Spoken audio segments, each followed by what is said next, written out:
Hey, salut la gang, c'est JP pour l'école du jeu et bienvenue dans ce segment du stagiaire de la semaine, segment dans lequel je prends plaisir à vous présenter une nouvelle chaîne YouTube, une chaîne émergente ou tout simplement une chaîne YouTube dédiée aux jeux de société qui, selon moi, mérite plus d'attention et plus d'amour. Je tiens d'abord à vous remercier pour votre grande participation au segment de la semaine dernière. Vous avez été nombreux à rejoindre les rangs de la chaîne Y jouer de Rémi. Et cette semaine, laissez-moi vous dire que je vous propose de découvrir une chaîne YouTube vraiment spéciale. Il s'agit de la chaîne Arkham Adventures TV, une chaîne YouTube qui se concentre principalement sur la mise à l'avant du jeu Arkham Horror, le jeu de cartes évolutif. C'est donc une chaîne qui, au moment de filmer cette vidéo, compte 920 abonnés et 205 vidéos en ligne. Mais comme d'habitude, je compte sur vous pour faire exploser ce compteur. Je veux qu'ils atteignent les 1000 abonnés avant lundi midi. Alors, c'est parti! Sur la chaîne Arkham Adventure TV, vous trouverez plusieurs types de contenus différents sur le jeu d'Arkham Horror, le jeu de cartes. Vous trouverez entre autres des sessions de jeu, des échanges entre les joueurs, des challenges solo, une présentation des decks de certains personnages, des déballages de nouvelles boîtes d'extensions concernant le jeu de base et quelques exceptions, comme par exemple récemment, ils ont présenté Champ d'honneur, mais vraiment une chaîne dédiée principalement à Horror à Arkham, le jeu de cartes évolutif. Et ma vidéo préférée,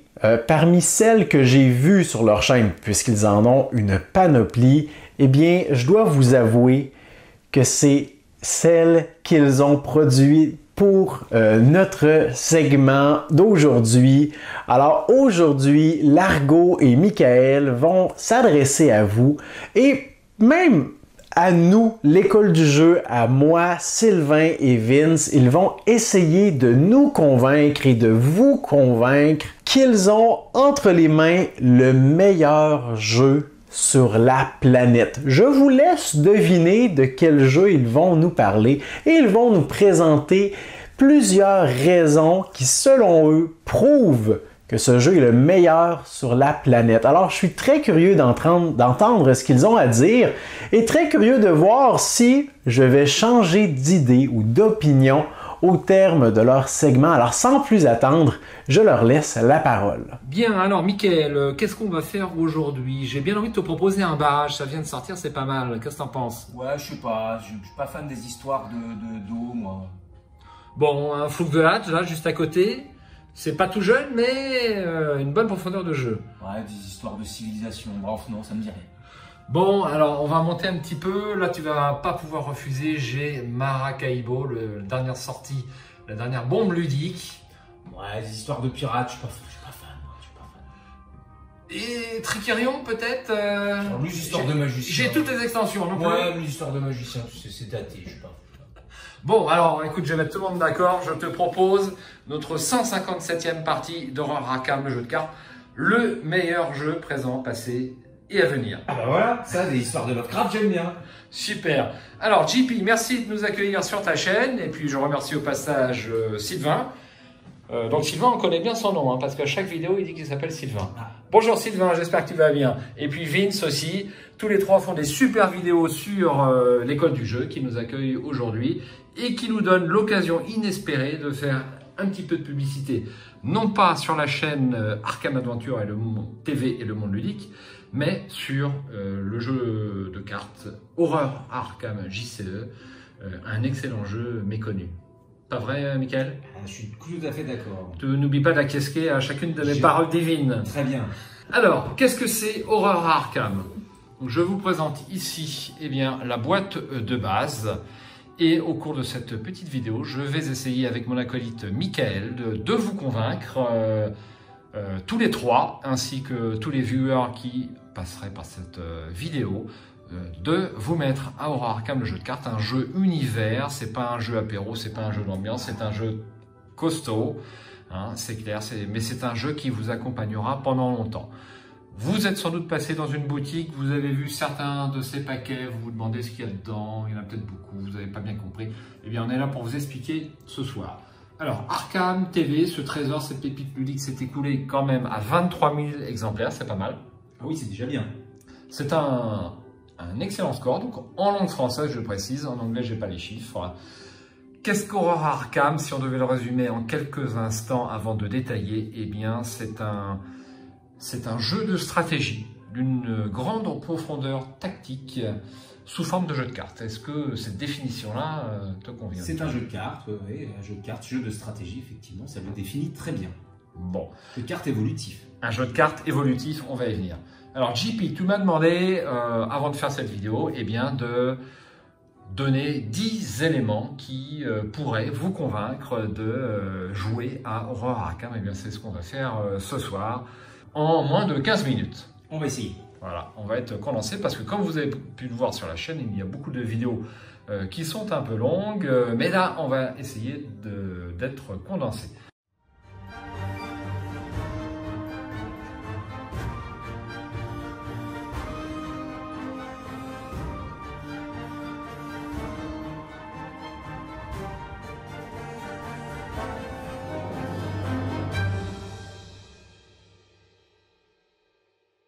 Qu'est-ce que Aurora Arkham JCE? Eh bien, c'est un monde horrifique basé sur l'œuvre de Lovecraft. Là, je vais citer un excellent guide dont vous trouverez les coordonnées en fin de vidéo. Le guide plutôt à vocation commerciale établi par Magic Bazar. Et vous aurez également, si vous souhaitez aller plus loin sur ce jeu, eh bien, le guide de Lutinesque sur son blog qui vous décrira à merveille l'ambiance qui règne dans Aurora Arkham. Aurora Arkham JCE vous propulse dans l'univers de Lovecraft, écrivain controversé du début du XXe siècle. Des créatures apocalyptiques nommées les Grands Anciens cherchent à s'éveiller afin de détruire l'humanité. Seuls face à l'horreur, de nombreux hommes et femmes combattent ce mal fantastique tout autour du monde. Vous incarnez l'un de ces investigateurs mi-enquêteurs, mi-aventuriers de l'extrême. Votre histoire vous amènera à affronter ces créatures terrifiantes et à résoudre des enquêtes aux portes de la folie, aux alentours de la ville maudite d'Arkham. Vous ou vos personnages sont confrontés à l'étrange, à l'angoissant et même à l'horreur. L'histoire débute avec un mystère, un appel d'un vieil ami et tourne rapidement à l'impensable. Dès lors, votre objectif se focalise sur la recherche d'éléments de compréhension, indices, puis tourne si possible à la lutte contre les forces obscures. Voilà pour le fluff, Michael. Petite introduction parfaite. J'espère. Pour vous décrire le cadre de Aurora Arkham. Je vais continuer donc avec un premier point fort sur Arkham. Je pense que ce à quoi on pense tous, Michael, lorsqu'on pense à Aurora Arkham, c'est le côté narratif. Et bien sûr. Le côté narratif grâce à un livret de campagne à embranchements multiples, une grande aventure sur 8 scénarios qui pourra vous amener dans une jungle perdue à la recherche d'une cité maudite, mais aussi au théâtre d'Arkham où la pièce Le Roi en jaune amène dans son sillage démence, disparition et hallucination. Alors la narration, le scénario sur Arkham, c'est super important. On a beau les connaître et les avoir rejoués, Michael, mais ils sont toujours aussi intéressants. Ils sont toujours aussi intéressants. Il y a toujours un petit texte quelque part que l'on n'a pas lu et on se surprend à relire les textes d'ambiance sur chacun des scénarios ou même chacune des cartes joueurs que l'on va jouer. Et grâce à tous ces embranchements, on a toujours envie pour connaître l'ensemble de ces embranchements, de refaire 2 fois, 3 fois, X fois le même scénario. Pour connaître toutes les fins. Et ça n'arrivera pas ni à la première aventure, ni à la deuxième, ni à la troisième. Alors vous, viewers et JP, vous connaissez tous les jeux de rôle qu'on a peut-être un peu plus pratiqué étant plus jeune, on avait plus le temps, on l'a moins maintenant. Et Aurora Arkham, au niveau narratif, était un mariage entre le jeu de stratégie, le board game que l'on connaît, et le jeu de rôle. C'est une subtile alliance, je cherchais le mot, entre ces deux modes de jeu. Et ça sera un petit peu moins long qu'une campagne sur l'appel de Cthulhu, il faut bien le dire. Tout à fait. Un mot sur Lovecraft. Cet écrivain qui a vécu dans les années 20 et qui est donc à l'origine d'un certain nombre de jeux voire de la vocation de certains écrivains, eh bien, si vous aimez Lovecraft, forcément vous aimerez Horror Arkham, le jeu de cartes. Son univers est directement inspiré de son œuvre. Et c'est là aussi sa force, c'est que derrière Horror Arkham, il y a un vrai écrivain. Certains scénarios sont d'ailleurs directement inspirés de ces nouvelles. Deuxième point fort sur Arkham, eh bien, c'est la constitution du personnage, donc quelque chose qui est également hérité du jeu de rôle. Une fois que vous connaîtrez un petit peu le jeu, eh bien, votre plus grand plaisir, ça va être de constituer votre deck et donc de constituer votre personnage. Par exemple, sur ces boîtes au renouveau, eh bien, on peut apercevoir Daisy Walker, j'aperçois également ici eh bien, Rex Murphy, Zoé également sur la gauche. Exact. Et voilà. Et puis on a aussi Yorick le Fossoyeur. Le Fossoyeur, absolument. Et Minty Pan sur la droite.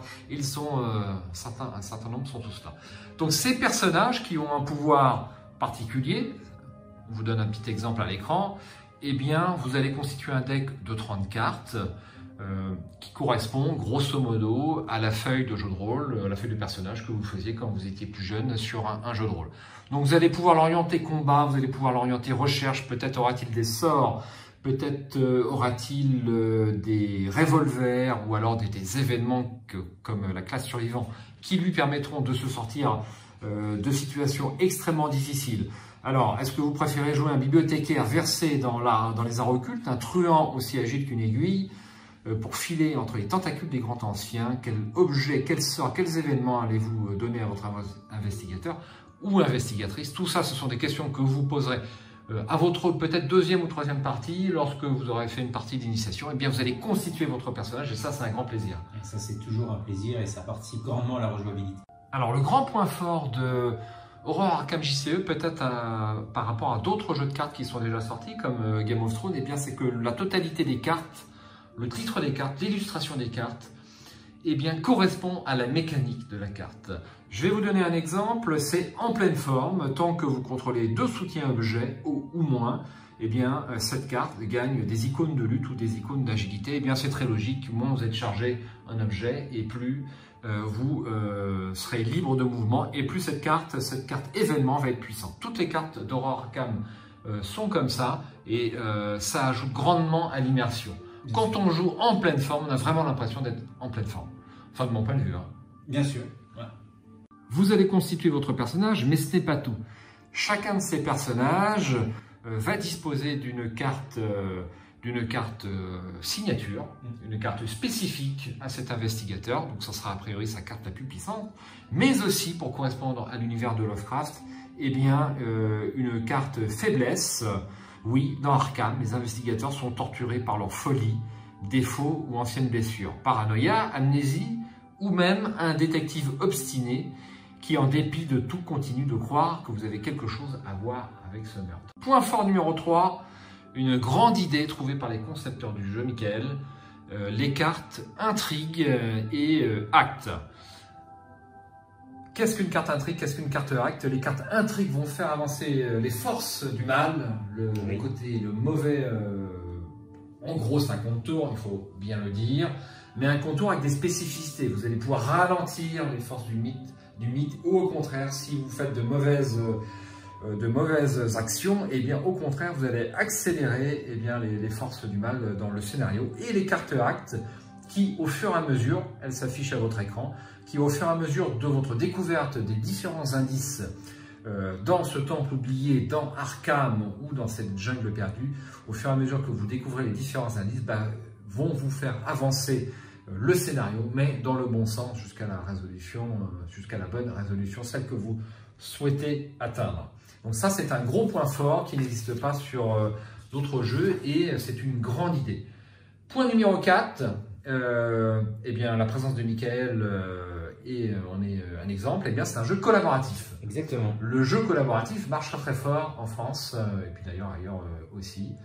Et sur Arkham, eh bien, vous ne pourrez pas tirer dans les pattes de vos petits camarades. Ah si. Ah oui. Je vais t'arrêter, on peut tirer. Un tir raté peut... Ah oui, absolument. Un tir raté peut malheureusement arriver dans les pattes d'un camarade. Ou un sortilège raté lancé sur une maigre bête de la nuit qui est aux prises avec votre camarade, si vous ratez votre sort ou votre tir, eh bien votre ami va vous prendre des dégâts. Il faut faire attention à ce que vous faites. Donc c'est collaboratif, c'est jouable de 1 à 4, avec, il faut bien le dire, la même qualité de jeu de solo à 4 joueurs. Le jeu s'adapte au nombre de joueurs. Alors ce sera bien sûr un petit peu plus long à 4 joueurs qu'à 2. Ah voilà, c'est ça. En termes de longueur, forcément ça varie.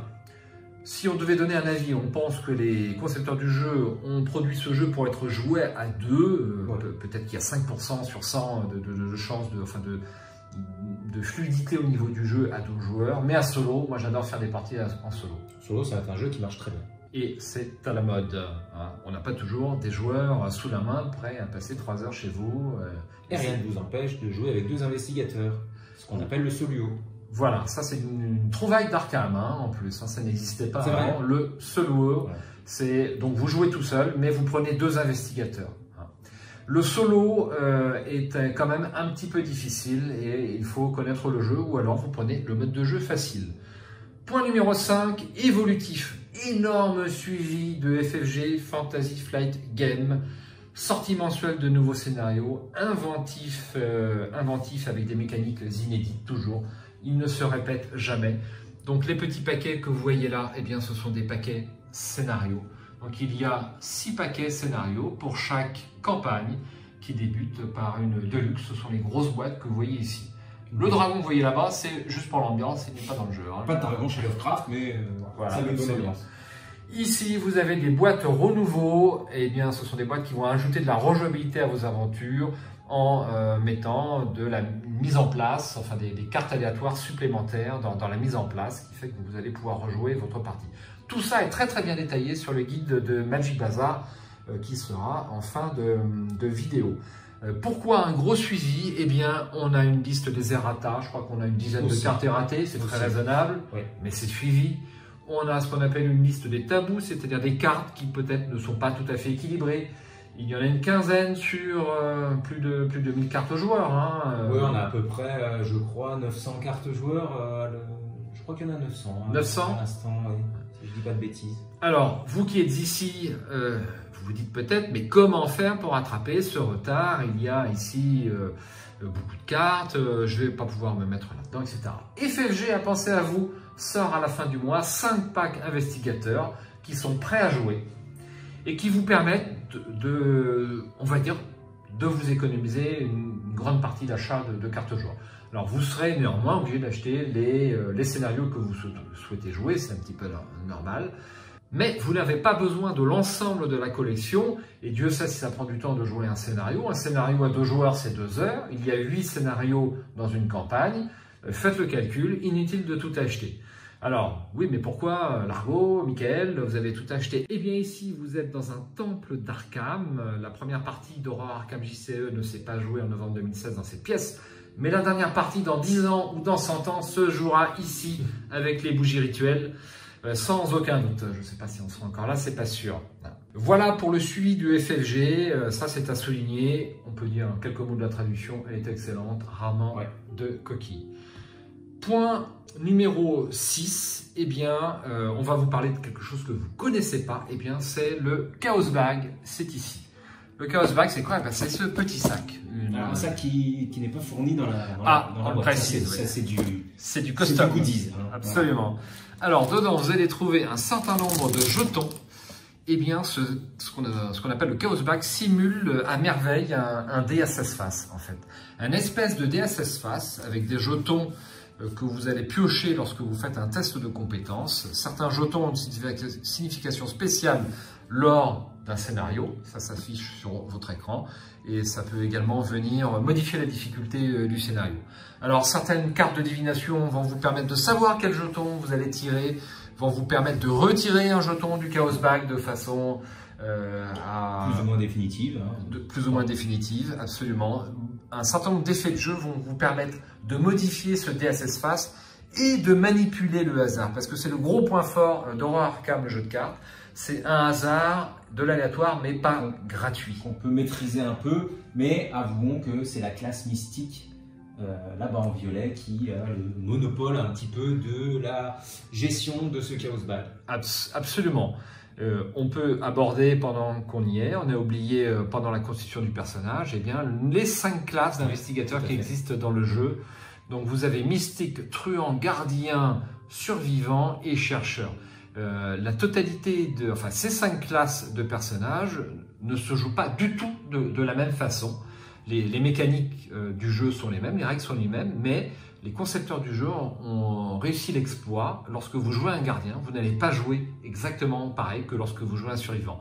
Alors ce Chaos Bag, eh bien, ces jetons, donc non seulement vous allez les prévoir, peut-être les mettre de côté, mais ils vont changer selon le scénario. Durant la mise en place d'un scénario, eh bien, on va vous dire mettez 2 jetons moins 1, 2 jetons moins 2, un échec automatique, etc. etc. Donc, ça fait varier la difficulté du jeu, ça fait varier la mise en place du jeu. À quoi servent ces jetons? C'est très simple. Eh bien, vous prenez les compétences de votre investigateur, donc il y en a 4, comme vous pouvez le voir à l'écran. Le combat, ce qu'on appelle la lutte, la volonté, l'intelligence et l'agilité. Donc lorsqu'on vous demande de faire un test, et c'est l'une des mécaniques essentielles du jeu, eh bien vous prenez la compétence de votre investigateur, vous ajoutez un jeton au hasard et vous comparez par rapport à la difficulté du test prévu par le scénario et ça vous donne la réussite ou l'échec de votre test. Là encore, de nombreuses cartes vont vous permettre de modifier les résultats, par exemple le survivant a une carte chanceux qui permet de réussir alors qu'il devait avoir raté. Je vous passe les détails, vous découvrirez ça lorsque vous aurez acheté cette magnifique boîte. On continue avec le septième point fort d'Horror Arkham. Eh bien, c'est un jeu de stratégie, on l'a déjà dit, mais un jeu de stratégie avec des choix multiples à chaque instant. Michael, es-tu d'accord qu'à chacune des 3 actions que peut faire un investigateur lors de son tour, eh bien l'éventail des possibilités est extrêmement important. Bien sûr, 3 actions disponibles pour faire du combat, de l'évasion d'un ennemi, de l'enquête et éventuellement activer des actions qui sont prévues sur les cartes en jeu. Allez-vous poser votre revolver, peut-être chercher à vous enfuir ou au contraire enquêter, chercher des indices dans cette armoire? Eh bien, l'éventail des possibilités, l'éventail des actions est largement supérieur à d'autres jeux. Il est notamment largement supérieur à Tricarion, à Maracaibo et à un certain nombre d'autres jeux.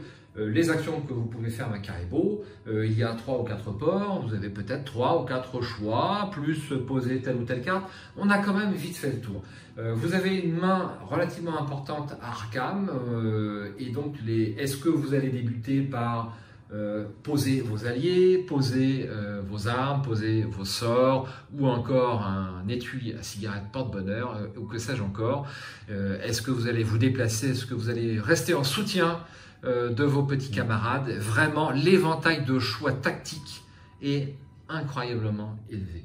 Et ça, c'est un point fort très important que je voulais citer. Chaque action vous mènera soit vers la défaite, soit vers la victoire, mais en tout cas, le jeu est très peu linéaire.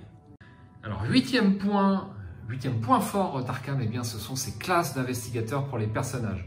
Il y a 5 classes de personnages dans Horror Arkham, toutes extrêmement différentes à jouer. Il y a même 6 classes.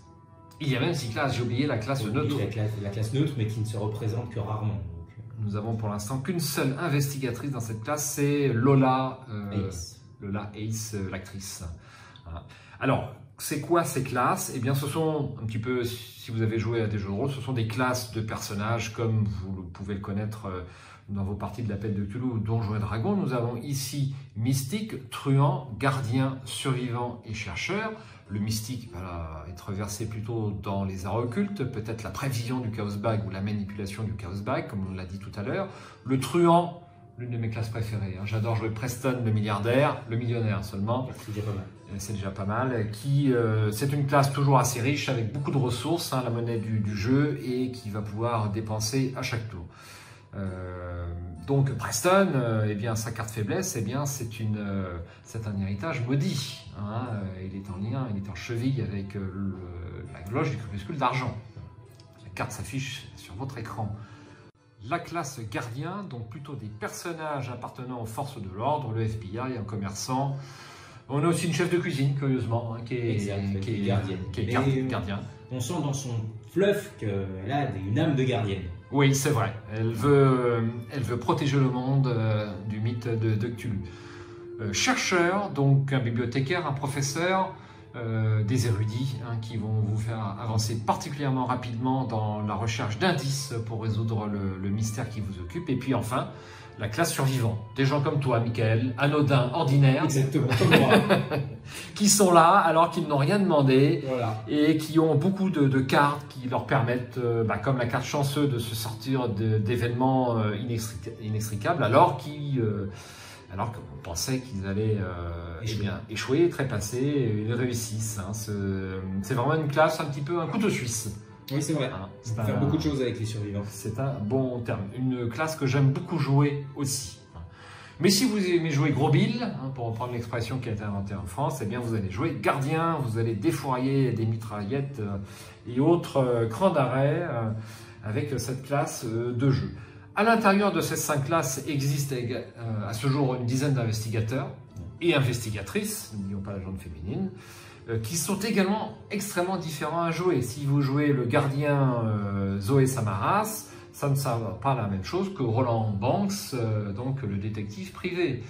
Et là, c'est encore un grand point fort. Je veux dire, je n'ai pas l'impression de faire la même partie, même si j'ai déjà joué le scénario, si je joue un investigateur différent de ma partie d'avant, même si le scénario est identique. Tout à fait. On sent que chaque investigateur a une âme propre, a une façon de jouer plus cohérente que les autres. Et vos goûts vous permettront d'aller vers l'une ou l'autre de ces classes. Point numéro 9. Alors certains vont dire, dont toi peut-être Michael, que ce n'est pas un point fort. Mais si c'est un point fort, c'est la difficulté du jeu. Alors, à vaincre sans péril, triomphe sans gloire, c'est bien ça? Oui, c'est ça. Qui a dit ça? Alors, c'est juste un Arkham, eh bien, croyez-moi, vous allez en avoir pour votre argent parce que le jeu est difficile. N'espérez pas aller au début, à la fin, de la première campagne, dès votre première aventure, c'est strictement impossible, même en mode facile. C'est un jeu vraiment difficile, il faut être très pointilleux. Si on veut réussir l'aventure, il faut être très pointilleux dans le choix de ses actions, comme je l'ai dit tout à l'heure. Et le jeu va vous donner un grand fil à retordre. Il ne faut pas oublier qu'on est dans l'univers de Lovecraft et par essence, les choses se passent mal. Effectivement, on a tendance à devenir fou ou être tué, c'est plutôt l'avenir de votre investigateur ou investigatrice. Hein. Alors je fais souvent référence à un jeu vidéo sur ce point qui s'appelle... je pensais à Forza Horizon, mais à Forza Horizon, vous donnez un coup de frein, vous avez 200 XP.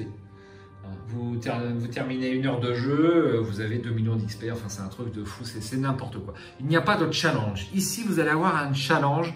Quand vous allez réussir ce scénario, vous allez dire ouf, on y est arrivé, je suis fier de moi. Hein, voilà, ça c'est propre à Arkham, moi j'adore. On arrive déjà, Michael, au 10e et dernier point. Ça passera très vite. Alors, eh bien, on a gardé le meilleur pour la fin. Le plus gros point fort, Michael, quel est-il? C'est la rejouabilité. Une rejouabilité exceptionnelle. Une rejouabilité incroyable. Qu'est-ce qu'on a fait il y a 2 jours, Michael? On a refait la première campagne du jeu qui est sortie il y a 4 ans maintenant. Absolument. Il y a 4 ans, alors qu'on a toute la collection de cartes à notre disposition, mais nous n'avions pas essayé Jenny Barnes. Exactement. Jenny Barnes, la dilettante, elle s'affiche à votre écran. On ne l'avait pas essayé sur cette campagne et on a pris un grand plaisir à rejouer ce premier scénario. C'est vous dire les heures et les heures, si vous le souhaitez, qui vous attendent sur ce jeu. Même lorsqu'on réussit un scénario avec un investigateur, on a immédiatement envie de le refaire avec un autre investigateur, ou avec un niveau de difficulté différent, ou avec une équipe différente. Donc moi, Largo, j'ai parlé un peu de moi, j'ai en permanence envie de jouer toutes les campagnes avec tous les investigateurs. Il va falloir que je consulte peut-être quelqu'un. Qu'en penses-tu, Michael? Je pense que Caroline Fern, la psychiatre, pourra t'aider. Bien dit. Alors, on arrive à la fin de cette vidéo. Nous ne serions pas honnêtes, JP, si on ne t'exposait pas quelques petits inconvénients du jeu. Il faut bien dire, le premier, c'est que c'est un vrai jeu univers, ce n'est pas un jeu apéro, ce n'est pas un jeu d'ambiance. Si vous vous lancez dans Arkham, il vous accompagnera un certain temps. C'est un grand point fort parce que au rythme des sorties de jeux de société actuelles, des jeux sur plateau, moi ces sorties incessantes m'épuisent un petit peu. C'est vrai il faut suivre l'actualité quand on est amateur de jeux de société. Alors il faut suivre, on achète un jeu et puis il reste sur l'étagère. Ce qui nous amène, JP, à l'une de tes vidéos. La pile de la honte. Combien de jeux as-tu sur ton étagère à plus de 50 € auxquels tu n'as joué qu'une fois, voire pas du tout? Même pas des punchés parfois. Même pas des punchés. Toi, JP, mais aussi certains viewers qui nous regardent. Donc, sur Horror Arkham, on a un univers récurrent, un univers connu, des règles qui ne changent pas. Et un paquet scénario sort chaque mois. Et ça, ma foi, je trouve que c'est un grand point fort, c'est assez reposant. Donc l'investissement par rapport à la pile de la honte, il est assez faible, hein, désolé j'y reviens JP, il est assez faible puisque vous allez avoir besoin pour démarrer de la boîte Horror Arkham, 33 € je crois, prix le plus faible. Vous allez avoir besoin, ça c'est le conseil de Largo et peut-être de Mickaël aussi, de la boîte Renouveau la Zélatrice, qui va vous permettre de développer les 3 scénarios qui sont dans cette boîte, mais aussi vous donner une boîte de rangement. Le rangement, c'est important à Arkham, c'est un jeu de cartes. Comme tous les jeux de cartes. Voilà. Et puis, si vraiment, donc ça coûte 20 €. Ouais, 20-25. Voilà, 20-25. Et puis, si vraiment vous êtes motivé, déjà vous pouvez acheter ça pour essayer. Et si vous êtes motivé, vous achetez l'une de ces boîtes carrées là-bas, l'une de ces boîtes de luxe qui va vous donner les 2 scénarios d'introduction de la campagne de votre choix. Et une fois que vous aurez acheté ça, vous saurez si vous êtes fait pour affronter les forces du mythe ou pas. Et tataner du Cthulhu, à qui mieux. Donc ça nous donne un investissement d'environ 70 €. Ça me paraît très raisonnable pour un jeu culte comme celui-ci. Vous verrez que ce jeu-là sera encore là dans plusieurs années, alors que bien d'autres restent sur les étagères. Vraisemblablement, il prendra le chemin d'un Seigneur des Anneaux qui a presque 10 ans d'activité facile. Alors, Mickaël est un spécialiste du Seigneur des Anneaux, moi un petit peu moins, et effectivement, c'est son prédécesseur. C'est son prédécesseur, ouais, il s'inspire des mécaniques. Voilà, JP, juste un petit mot pour te dire qu'il existe une très forte communauté autour du jeu. Oui, tout à fait. Vous allez pouvoir retrouver tous ces joueurs sur Discord, l'adresse s'affiche à votre écran et vous l'aurez également en commentaire sur cette vidéo. On l'espère, Mickaël, qu'on vous a donné envie de jouer à ce jeu. On vous a convaincu et que vous entrerez dans la communauté et qu'on vous verra sur les réseaux sociaux. Absolument. Nous sommes tous les deux à votre disposition sur les commentaires de cette vidéo pour vous renseigner et peut-être vous aider à faire vos premiers pas dans l'univers d'Horror Arkham JCE. On arrive à la fin de cette vidéo. On va se quitter sur un gros plan de la boîte de base d'Horror Arkham, la voici. Et on va vous souhaiter à tous, donc JP, Sly, Vince et tous les viewers qui passeraient par ici, on espère vous avoir convaincu et on vous souhaite d'aller chercher cette boîte sur votre revendeur favori et que vous nous rejoigniez tous sur notre combat pour contre les forces du mythe. On a bien besoin d'aide parce qu'on a du mal, hein, Mickaël, parfois. On a beaucoup de mal. Aidez-nous, please. Merci à tous d'avoir suivi la vidéo. JP, encore merci d'avoir été là pour Horror Arkham, le jeu de cartes. J'espère qu'on se reverra très bientôt sur le jeu. Et mes amitiés ludiques à tes deux comment on dit? Co-youtubeurs, voilà, absolument. Donc Vince et Sylvain, ainsi qu'à tous les joueurs qui passent par ici. Mickaël, à bientôt. À très bientôt. Pour une partie, hein, bien sûr. Bien sûr. Oh là là, pas mal d'informations condensées. Merci Mickaël, merci Largo pour votre présentation articulée et élaborée.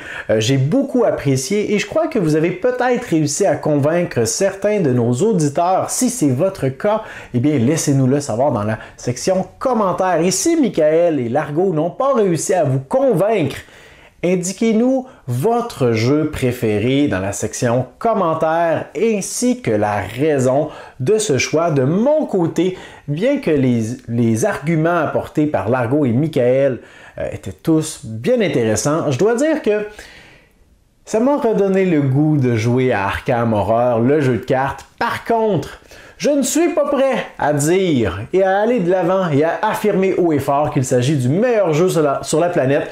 Oh que non, j'ai justement ici une boîte qui me dit à l'instant à l'oreille qu'elle n'est pas du tout d'accord avec vos énoncés. Alors je vais laisser mes boîtes de Arkham Horror et Cloudspire régler leur conflit dans le coin. Je vais pas m'en mêler. Et pendant ce temps, je vais vous inviter une dernière fois à aller jeter un coup d'œil à la chaîne d'Arkham Adventures TV, vous abonner à leur chaîne si vous appréciez leur contenu, laissez-nous un pouce vers le haut, laissez-leur des encouragements dans la section commentaires et je vous dis également merci pour votre écoute, à la prochaine. 1, 2